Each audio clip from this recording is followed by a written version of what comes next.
There we go. Perfect. Well, hello everyone.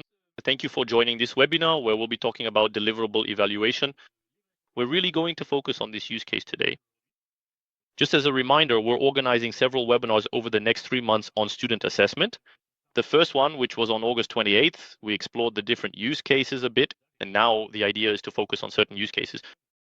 Then today we're going to talk about deliverable evaluation. So we'll see how we can use it and what approach we can take with this use case. And the next one will be about group sales evaluation on September 18th. So the idea is to have a fairly short format, 30 minutes, to get straight to the point and focus on what's essential.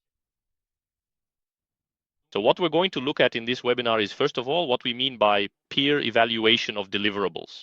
So what does that involve? How is it going to work? What are the benefits for both students and teachers? Then we'll look at a few examples of formats. What are the formats that we can implement? There's a classic format we can use, and then there are other formats that we'll discuss. Next, how do we go about it? A quick checklist. The different elements needed to set up this type of activity and the value of using a platform like Challenge to launch this kind of evaluation and to understand why it's beneficial to use Challenge for this type of activity. And afterwards, we'll move on to the platform where I'll show you step by step how do you create a challenge. But it will go pretty quickly. Maybe just a quick word about Challenge B. We are a peer evaluation on feedback solution. We work with engineering schools, universities, and business schools in France, Switzerland, Canada, and Belgium. And we are integrated with the main LMS platforms, so Moodle, Blackboard, Brightspace, and others, as long as the LTI standard is supported.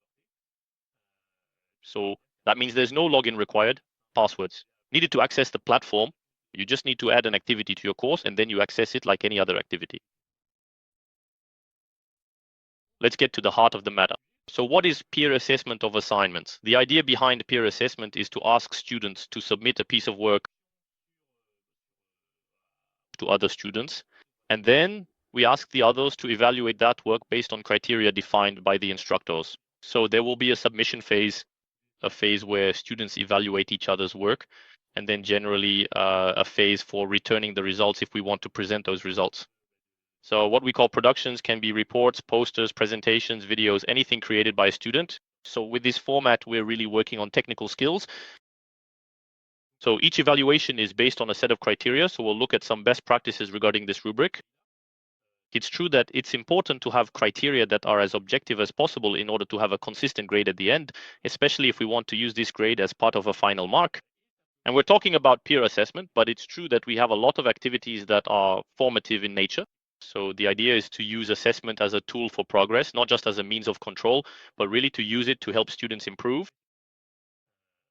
And so the idea is to use a bit of truly the collective intelligence of allowing each student to give and receive feedback precisely in order to improve on the concepts that are covered in relation to the assignments given. So in terms of benefits for the students, it will allow them to develop their critical thinking since they will be presented with various evaluated works. It will also allow them to put these works into perspective compared to what they themselves have produced. They will receive different feedback on their approach, on the work they have submitted, with feedback expressed in various ways. And all of this will allow them to improve those works. And it's true that we've noticed that students are more engaged when they know their work will also be evaluated by other students. So there's greater involvement from the students in this regard. And for teachers, it will save them time on producing feedback. This is especially true with large cohorts. When you have large cohorts, it can be complicated to give personalized feedback to each student. With peer assessment, each student can receive personalized feedback on what they have produced. It also allows for a more detailed perspective, learning in the sense that we will be able to see which criteria have been well assessed and which have not, and thus understand what has or hasn't been assimilated by the class. We're talking about sticking points, by the way, in the third point. And as I mentioned earlier, it also allows for large-scale assessment when you need to address large cohorts. It's true that assessment can be interesting in this context. In terms of formats, the most common is an assessment where there will be a submission phase. Here, students will submit an assignment, then an evaluation phase where students will review the work of others. So generally, we recommend 3 assignments per student. If you're wondering, you can start with 3 assignments. and then a results phase where students can see the results and feedback they've received. Afterwards, in terms of formats, it can be group work, individual work. This is a format we often see. So when it's individual submission, individual evaluation. Well, that's the standard approach. When we're dealing with individual submission and evaluation, the key point to watch out for is to make sure that we require at least 2 evaluations per student and not just 1 evaluation per student. Because if someone doesn't participate in the evaluation phase, someone else will end up without any evaluation for the work they've submitted. So at least 2 when it's individual, and when it's group work. Another common format is group submission with individual evaluation, meaning that each student individually evaluates the work of other groups. We'll see how to set that up with change.v. So that's the most common format, but we can also imagine more advanced formats like an iterative format, for example. In this case, students are asked to submit and evaluate the work of others. They can take into account the feedback they've received. And then they're asked to submit a second version, which will be improved based on the feedback received from their peers. And this second submission can be evaluated again by the students or by the teacher. This can also be a good method to help students practice before an exam, so peer assessment. Allowing students to receive feedback on what they've submitted helps ensure they don't go off topic based on the feedback they get, lets them see what others have produced to compare with their own work, and then submit something of higher quality in the end. It's true that this method is also quite commonly used to prepare students before an exam.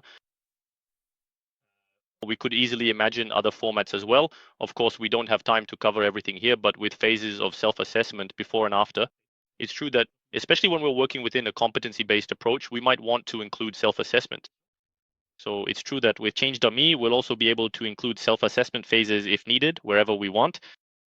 But there you go, just to really show you 2 formats, the classic format with submission, evaluation, and results, and also the iterative format.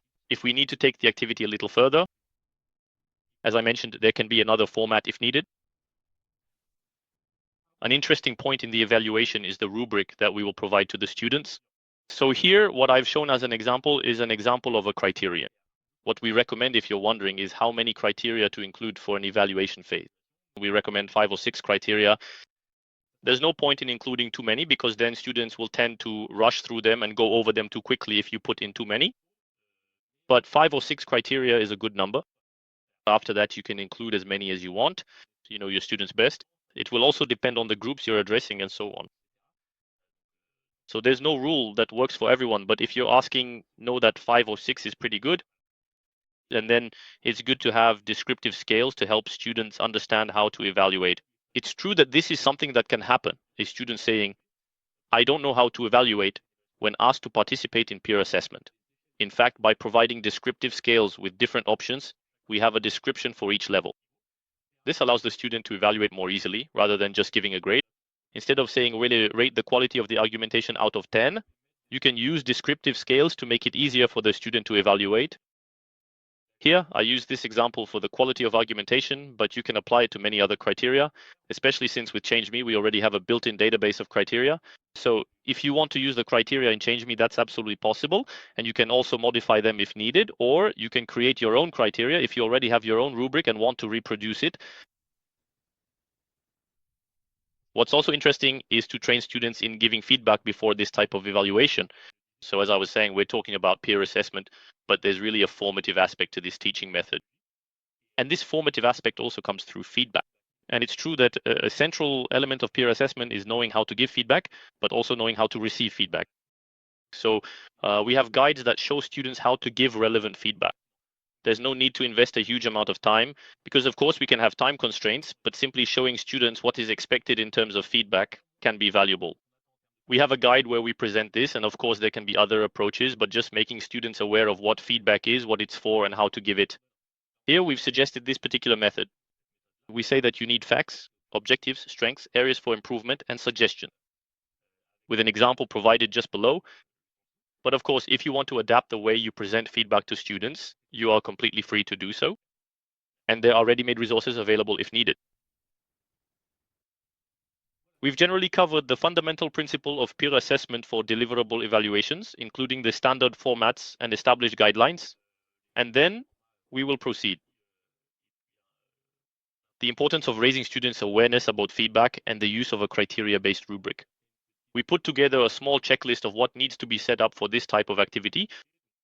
First, plan out when the submission and evaluation periods will take place, at what point in time. We want students to submit an assignment, evaluate those of others, and finally access their results. Determine whether it's a group or individual activity, carefully prepare the rubric, and share it with students ahead of time. It's true that sharing the rubric with students also helps to clear up any doubts. If there are students who don't understand the rubric, it allows us to answer their questions, which ultimately leads to better results.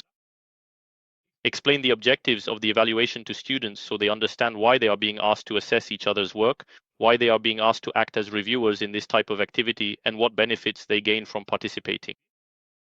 Inform students about how to give useful and constructive feedback. As we've seen, it can be very quick, with examples of feedback shown to them in relation to the expectations.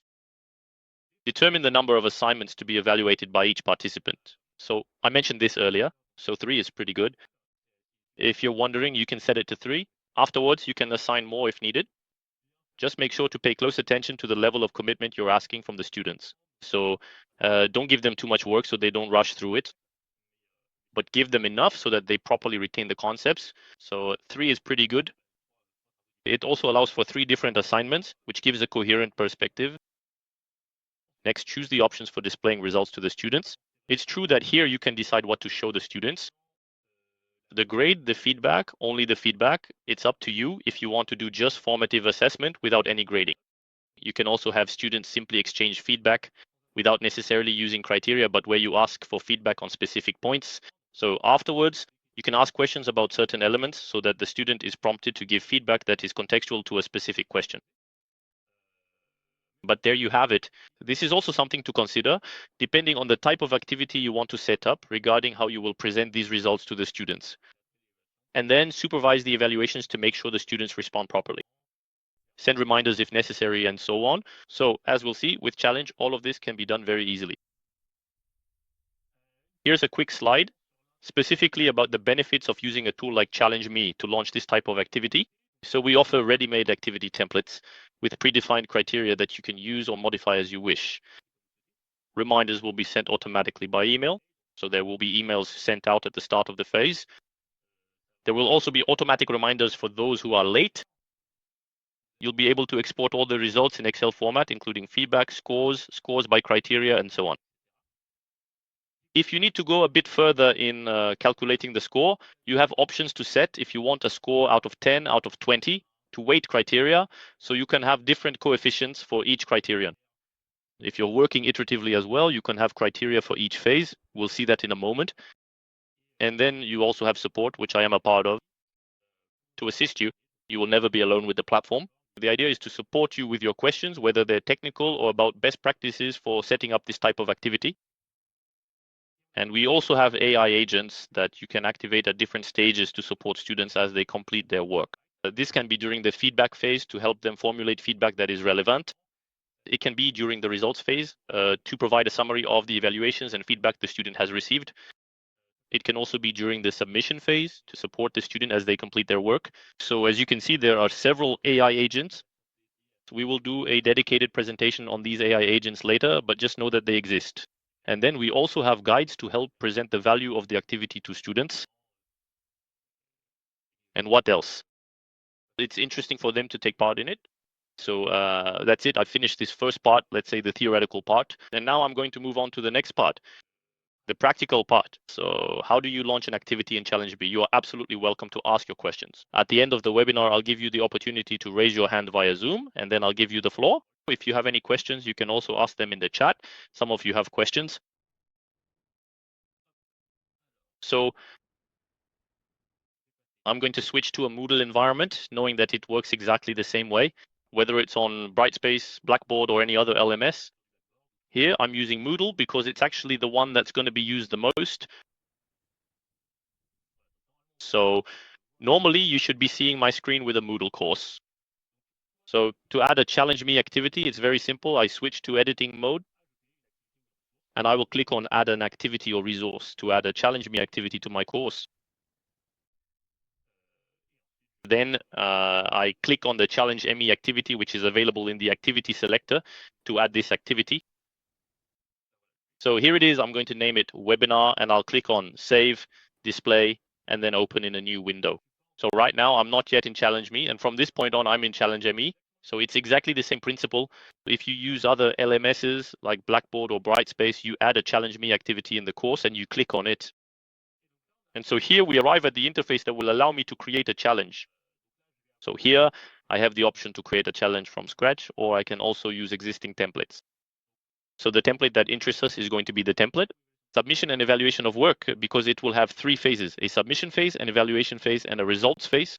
That's what we saw earlier. Keep in mind that we have other templates that address different use cases. If you're interested, feel free to sign up for the dedicated webinar as well. For example, group member variations, where students evaluate each other within a group. So in that case, there are only 2 phases. We can also have other formats for iterative intragroup variations. So feel free to explore if you're interested in other formats. For now, we'll focus on this one. So I'm going to click on create. And now I can set up my challenge. So first, the general information with the title, a description, images if needed. So it's already pre-filled. You can modify it. So it's true that I talk about a challenge. When I say challenge, I mean a challenge activity. That's really what we call them. When you hear me talk about a challenge, it's simply a peer evolution challenge activity. Next, we have the planning. Here we can set the start and end dates for each phase. I click on it and set my start and end dates. I can also enable notifications if I need to. Next, I'll move on to the instructions. I can set instructions for the submission phase, the evaluation phase, and the results phase. By default, there are guides that explain how to give relevant feedback, but you can absolutely change whatever you want.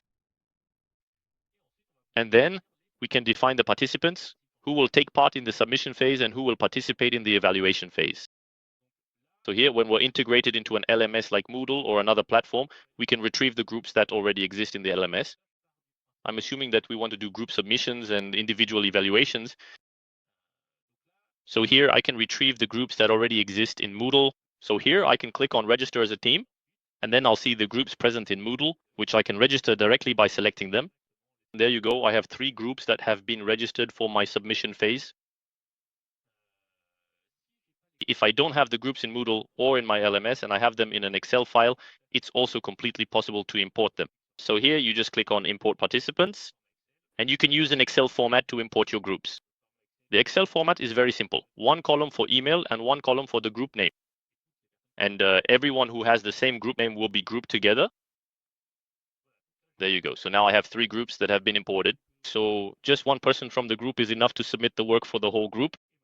And now I need to define who should do the evaluation.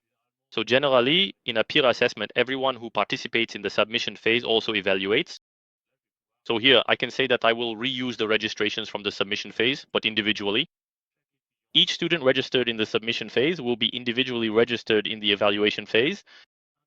Individually, they will have to assess the work of other groups, knowing that the system will not show a student their own group's work. They will necessarily evaluate the work of other groups. Next, we can move on to the criteria. So just so you know, if you want to do individual submissions, you click on register individually. If you select the students individually in the course, it's exactly the same thing. What determines whether it's individual or group is the way you register the phase. And then if it's individual and you don't want to bother registering the students yourself, you can click on self-registration. That means each student who clicks on the activity will automatically be registered for the challenge. So that's a big part about the participants, is just to remember how to register the participants. As you saw, it's pretty quick.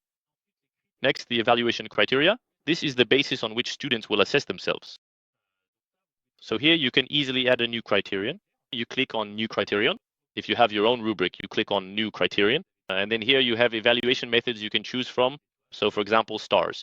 Let's say I want 6 stars for this criterion, and I enter the name of my criterion here. There you go. So now I'll have a new criterion with 6 stars. I can also add a description if needed. So here I can add a description to my criterion, and it will appear as well. That's if you want to start from scratch. We also have, as I mentioned, some criteria that are predefined.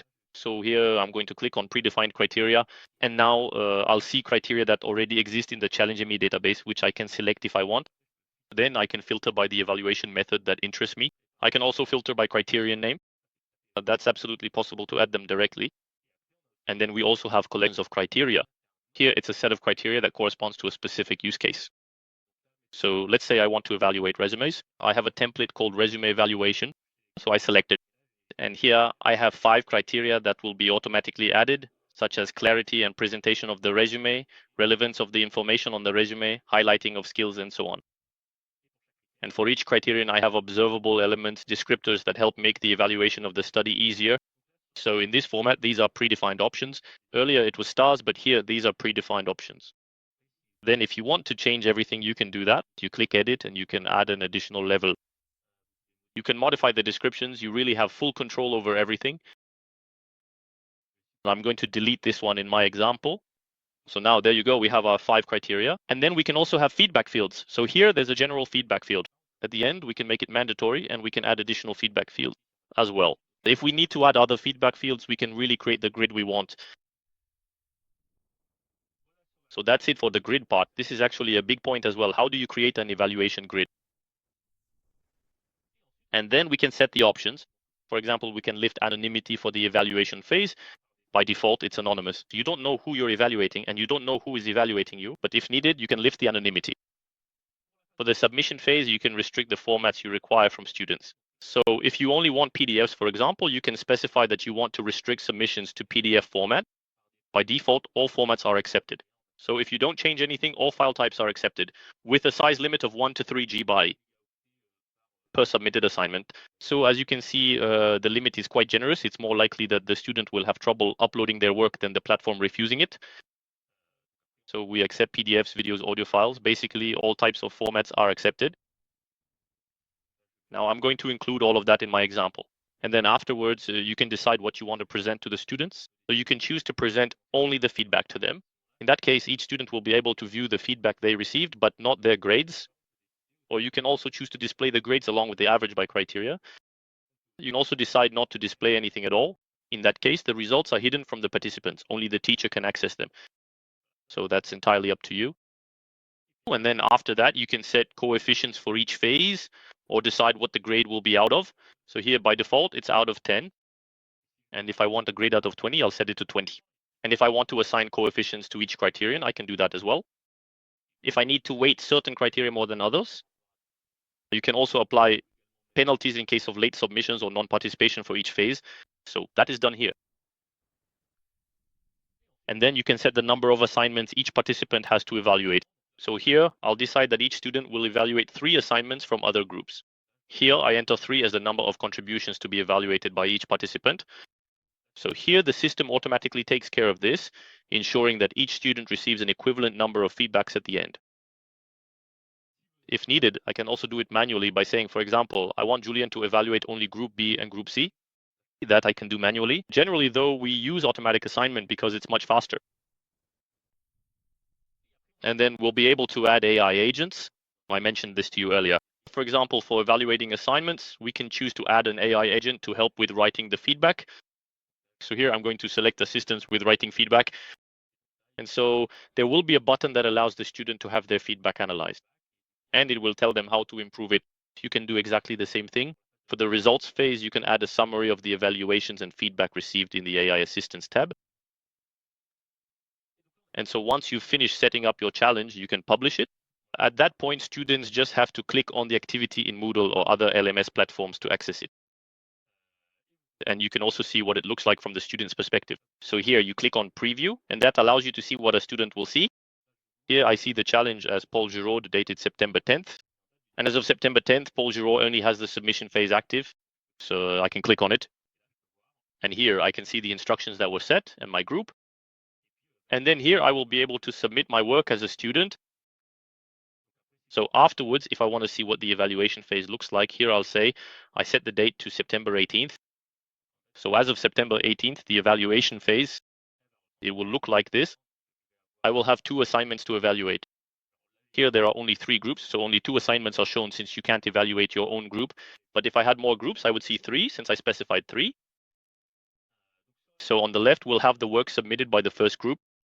And then on the right, the criteria that were defined. The student will just have to check the desired criteria. And behind the scenes, each option is linked to a grade, so it will generate a score. And then I can also give feedback. And here I have my AI assistant that allows me to have my feedback analyzed. The AI assistant will give me advice to improve my feedback since this AI agent was activated for this phase. And finally, if I want to see what the results look like, it's the same thing. I set the date from the 25th, and here I can see what a student will be able to see. So here they see their average and the average by criteria for the different criteria presented, as well as the various feedbacks. This really allows you to see what a student will see. And also when you present the interface to the students, tell them this is what you will see and answer their questions in advance. And then for you, so now you've seen, there are 3 tabs: configuration, tracking, and preview. Configuration is where we were to set up the challenge with the different tabs. Preview is what the student sees. And then the activity tracking, it allows you to track participation. For the submission phase, I have the list of students with their groups and whether or not they have validated a submission. So here it's 0 since they haven't validated anything yet. Same thing for the evaluation phase. I have the list of students with their participation in the evaluation phase, so 0 out of 3.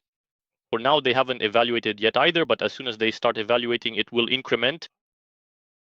And then finally, in the results phase, you have the list of students with the grades received, the grade table, and the number of evaluations with data on deviation, type, minimum, maximum, etc. So various data to help you analyze all of this. You can search by group or by participant. And you can export all of this in Excel format if you need to export the grades to Excel. You can also re-import the grades into your LMS gradebook. If you ever need to re-import the grades, there's a button here for that. So right now there are no results yet, so the button isn't there. But once there are results, you can re-import those grades. I can actually show you what it looks like on a challenge with data that might be more illustrative. So I'm going to go into a comprehensive and engaging demo challenge.